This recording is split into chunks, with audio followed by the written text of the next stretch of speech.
Aujourd'hui, je vais te montrer comment écrire une lettre de motivation qui peut vraiment faire la différence pour entrer en école d'architecture. Parce que la réalité est vraiment simple. Chaque année, il y a près de 10 000 élèves qui formulent des vœux sur Parcoursup pour entrer en école d'architecture. Mais malheureusement, la majorité est refusée. Et une des raisons principales, c'est la lettre de motivation. Le problème, les jurys le disent eux-mêmes. 95% des lettres se ressemblent. On a l'impression que toutes ces lettres ont été écrites par la même personne. Dans cette vidéo, ce que je vais faire, c'est que je vais te montrer pourquoi la majorité des lettres sont mauvaises. Je vais te montrer ce que les jurys veulent vraiment lire. Et surtout, je vais te montrer la structure parfaite pour écrire une lettre qui se démarque, mais surtout qui peut maximiser tes chances. Allez, c'est parti. Cela va bientôt faire presque 4 ans déjà que j'accompagne les élèves qui souhaitent entrer en école d'architecture. Et au fil du temps, j'ai proposé à beaucoup d'entre eux de m'envoyer leur lettre de motivation afin que je puisse la relire, la corriger ou même leur donner des conseils sur des points à améliorer. Et donc, en lisant toutes ces lettres, ici on peut parler des centaines de lettres au fil des années, j'ai fini par remarquer quelque chose d'assez frappant. J'ai eu comme l'impression que la plupart des élèves écrivent ce qu'ils pensent que les jurys veulent entendre, plutôt que d'exprimer réellement leurs réflexions personnelles. Résultat, beaucoup de lettres finissent par se ressembler. On retrouve même souvent les mêmes formulations, les mêmes idées générales et même parfois les mêmes phrases. Et donc, cela donne une impression comme si toutes ces lettres avaient été écrites par une seule et même personne. Or, ce que les jurys recherchent réellement, ce n'est pas une lettre parfaite ou même des phrases super compliquées. Eux, ce qu'ils recherchent, c'est ils cherchent à comprendre qui vous êtes, comment vous réfléchissez et pourquoi vous avez choisi l'architecture, tout simplement. Je tiens également à éclaircir un point que je trouve très important. Les amis, faites très attention à ce que vous voyez et même lisez sur les réseaux sociaux parce que j'ai déjà vu passer plusieurs posts où certaines personnes conseillent aux élèves de ne pas trop se soucier de leurs lettres de motivation sous prétexte que les écoles d'architecture ne les liraient pas. Selon eux, la lettre de motivation ne servirait absolument à rien. Écoutez les amis, soyez très prudents face à ce genre d'informations qui peuvent vous dérouter. J'ai eu l'occasion d'échanger avec plusieurs enseignants et même avec des étudiants qui participent directement au jury des admissions dans les écoles d'architecture et tous m'ont confirmé qu'ils lisent bien les lettres de motivation des candidats sélectionnés pour passer les entretiens. Pour eux, la lettre de motivation constitue souvent le premier contact avec l'élève. Ça leur permet de comprendre votre parcours, votre manière de réfléchir et surtout les raisons qui vous poussent à vouloir étudier l'architecture. Donc, ils lisent bien vos lettres. Très souvent, même ce qui se passe, c'est que les membres du jury, en découvrant votre lettre de motivation, parfois ça arrive qu'ils notent certains éléments qu'ils trouvent intéressants afin de revenir dessus pendant les entretiens. Ce que je dis là, je l'ai moi-même constaté pendant mes propres entretiens d'admission en 2021. Parce que lorsque j'ai passé mes entretiens à Lyon et à Montpellier, les questions que le jury m'avait posées étaient directement liées à des éléments que j'avais mentionnés dans ma lettre de motivation. Et ce que je dis là, ce n'est même pas un cas isolé parce que dans le groupe WhatsApp d'entraide pour les entretiens que j'ai mis en place, de nombreux élèves ayant passé leurs entretiens ont confirmé la même chose. Les jurys avaient lu leur lettre de motivation et s'appuyaient dessus pour pouvoir orienter les questions. C'est pourquoi c'est très important, les amis, de ne pas négliger cette étape. Votre lettre de motivation n'est pas une simple formalité administrative. Ça peut réellement influencer la manière dont le jury va vous percevoir et orienter l'échange pendant l'entretien. Donc, prenez le temps de rédiger une lettre de motivation sérieuse, sincère et réfléchie qui montre votre réelle motivation pour étudier l'architecture et aussi votre compréhension de manière générale de ce que représentent ces études.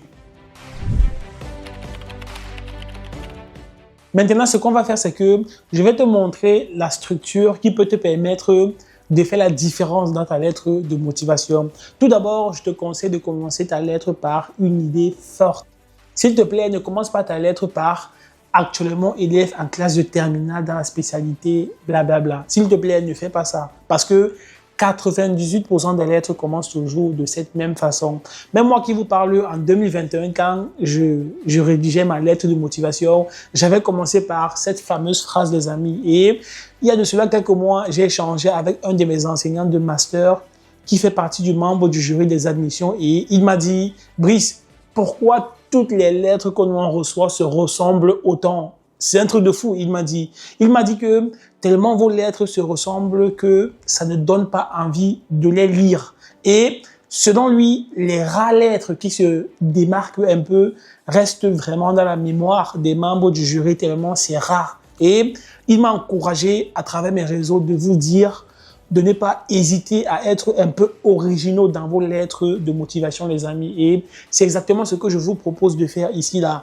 Je vous incite vraiment à être parmi les 2% d'élèves qui va commencer sa lettre d'une manière un peu différente, d'une manière un peu originale.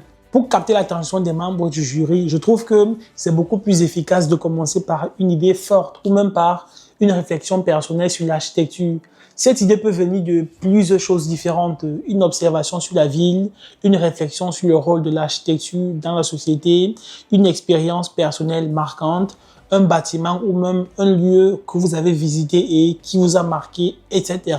Écoutez les amis, l'objectif ici est vraiment simple, c'est montrer immédiatement aux membres du jury que vous réfléchissez déjà comme un futur étudiant en architecture. Par exemple, vous pouvez commencer par une phrase qui exprime votre vision. Bien sûr, si vous avez déjà une vision. Par exemple, vous pouvez dire « L'architecture ne se limite pas à construire des bâtiments. Elle influence la manière dont nous vivons, circulons, ressentons les espaces au quotidien. » Une fois votre introduction posée, l'étape suivante consiste à expliquer d'où vient votre intérêt pour l'architecture. Et ça, c'est une partie que je trouve qui est très, très importante parce que ici, le jury cherche à comprendre si votre choix est réellement réfléchi ou si c'est simplement vague. Le problème, c'est que beaucoup d'élèves écrivent simplement des phrases comme « j'ai toujours aimé dessiner » ou « l'architecture m'intéresse depuis longtemps ». Le problème, c'est que ces phrases sont un peu trop générales et ne disent finalement pas grand-chose sur votre parcours. Pour rendre votre lettre beaucoup plus authentique, je trouve que c'est beaucoup plus intéressant de raconter un moment précis qui a nourri votre intérêt pour l'architecture. Ce déclic peut venir de différentes façons. Ça peut venir par exemple de la visite d'un bâtiment, d'une ville qui vous a marqué lors d'un voyage, un stage dans une agence d'architecture, une immersion sur un chantier, une rencontre avec un architecte ou même simplement une observation de votre environnement au quotidien. Écoutez les amis, l'objectif ici, c'est vraiment de montrer que votre intérêt pour l'architecture ne vient pas de nulle part, mais qu'il s'est construit progressivement à travers des expériences concrètes. Cette partie permet au jury de percevoir votre sensibilité, votre curiosité et votre regard sur l'espace. Après avoir expliqué votre déclic, à partir d'ici, ça devient vraiment important de montrer comment votre parcours vous a naturellement conduit vers l'architecture. Beaucoup d'élèves commettent une erreur, c'est qu'ils se contentent tout simplement de lister leur matière ou même leur expérience, comme s'ils rédigeaient un CV. Or, ce que les jurys cherchent à comprendre, ce qu'ils cherchent à voir, c'est la cohérence de votre parcours. Peu importe que vous soyez en bac général, bac technologique ou même en bac professionnel, chaque parcours peut avoir une logique intéressante vers l'architecture. Par exemple, les mathématiques peuvent vous avoir donné un goût pour la logique et même pour la compréhension des structures.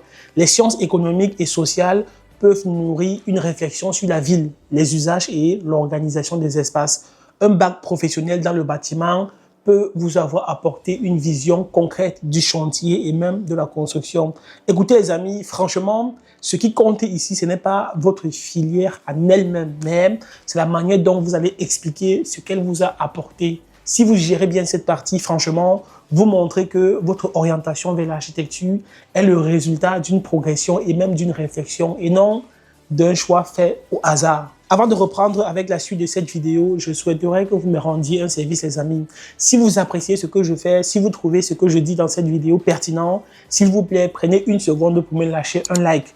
Pour vous, c'est gratuit et moi, cela me fera énormément plaisir. Et aussi, ça m'encouragerait à davantage vous faire des vidéos de qualité afin que vous aussi puissiez réussir votre admission en école d'architecture. Écoutez les amis, une vidéo comme celle-ci qui fait environ une dizaine de minutes, franchement, je mets genre 3 jours à la faire pour écrire la vidéo, pour la tourner, pour la monter et même pour la publier. Franchement, c'est beaucoup de travail, mais ce n'est pas grave parce que j'adore faire ça. j'adore vous aider, j'adore transmettre et il faut savoir que lorsque vous likez une de mes vidéos, cela envoie un signal positif à l'algorithme de YouTube qui va la proposer à d'autres élèves qui eux aussi souhaitent réussir leur admission en école d'architecture. Donc, merci beaucoup à tous ceux qui vont prendre le temps de liker cette vidéo. C'est gentil. Une autre chose très importante pour le jury est de voir si le candidat a réellement pris le temps de se renseigner sur le métier d'architecte. Parce que l'architecture est souvent perçue de manière simplifiée. Beaucoup de personnes pensent qu'il s'agit simplement de dessiner des bâtiments. Or, écoutez les amis, le métier d'architecte est beaucoup plus complexe que ça. Ça implique de réfléchir à de nombreux enjeux, comme par exemple l'impact environnemental des constructions, la transformation et la réhabilitation des bâtiments existants, l'organisation des villes et même des territoires, les usages et les manières dont les habitants vivent les espaces, les relations entre architecture, culture et société, etc. Franchement, il y a plein de choses. Et justement, dans votre lettre, vous pouvez évoquer ces questions pour montrer que vous avez une vision beaucoup plus large du métier. En quelque sorte, cela va montrer au jury que vous choisissez l'architecture pas par simple curiosité, mais que vous avez commencé à réfléchir aux responsabilités et également aux enjeux de cette profession. Et ça, franchement, c'est très fort. Cette partie est celle où la plupart des candidats font une erreur que je trouve beaucoup. Il faut savoir que beaucoup écrivent simplement votre école est réputée ou encore votre formation correspond à mes attentes. Le problème, c'est que ces phrases ne sont pas assez personnalisées et ce sont des phrases qui pourraient être envoyées à n'importe quelle école. Écoutez les amis, pour convaincre le jury, je trouve que c'est beaucoup plus important de montrer que vous avez pris le temps de vous renseigner sur l'établissement en particulier. Vous pouvez par exemple parler de la pédagogie de l'école. Toutes les écoles d'architecture n'ont pas la même pédagogie. Certains ateliers ou projets pédagogiques, l'ouverture internationale de l'école en question, ces partenariats ou les doubles cursus architecte-ingénieur, l'ancrage au territoire de l'école, les thématiques de recherche ou même les différentes spécialités proposées à partir du master, etc. Il y a plein d'autres choses. L'objectif ici, les amis, c'est de montrer que votre choix n'est pas simplement stratégique, mais qu'il est réellement réfléchi et cohérent avec votre intérêt par rapport à l'école. Enfin, la conclusion de votre lettre de motivation doit ouvrir sur votre vision de l'avenir. Ici, il ne s'agit pas simplement de présenter un projet professionnel complètement figé, mais plutôt de montrer dans quelle direction vous aimeriez évoluer plus tard. Vous pouvez par exemple parler de votre intérêt pour l'architecture durable, la réhabilitation du patrimoine existant, l'urbanisme, les questions environnementales, les projets à dimension sociale, etc. Il y a plein d'autres choses. Cette projection montre en quelque sorte aux membres du jury que vous ne voyez pas l'architecture uniquement comme une formation, mais plutôt comme un parcours qui vous permettra de contribuer à la société et à l'évolution des villes. Avec cette partie-ci-là, vous donnez également l'image d'un candidat qui est curieux, engagé et capable de se projeter dans le futur. Et ça, c'est grave bien. Si vous deviez retenir une seule chose de cette vidéo, c'est que la lettre de motivation ne doit pas être vue comme une simple formalité. C'est le premier contact entre vous et le jury. C'est à travers elle que les enseignants commencent à comprendre votre personnalité, votre manière de réfléchir et surtout votre motivation réelle pour étudier l'architecture.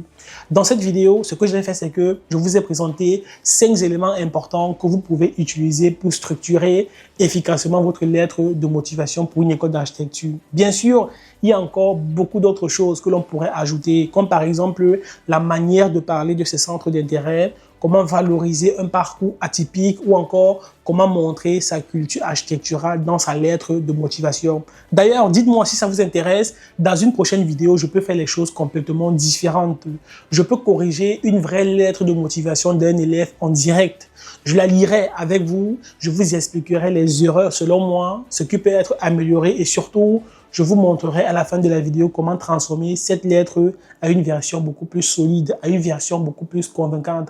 À la fin de la vidéo, je vous montrerai la version corrigée et améliorée pour que vous puissiez concrètement comprendre à quoi ressemble une bonne lettre de motivation selon moi. Donc, si ça vous intéresse, faites-le moi savoir en description de cette vidéo. Si vous êtes nombreux à me dire que cette vidéo vous intéresse, avec grand plaisir les amis, je vous prépare directement la vidéo pour la semaine prochaine. Mais si c'est un sujet qui ne vous parle pas plus que ça, ce n'est pas grave, voilà, je préfère ne pas la faire et me concentrer sur d'autres sujets de vidéos beaucoup plus intéressantes qui pourra vous être utile dans votre préparation pour entrer en école d'architecture. Donc, pour tous ceux que ça intéresse, dites-moi juste dans l'espace commentaire et si c'est OK, si vous êtes nombreux à me le dire, je prépare la vidéo pour la semaine prochaine, mais je pense que ça peut être hyper important.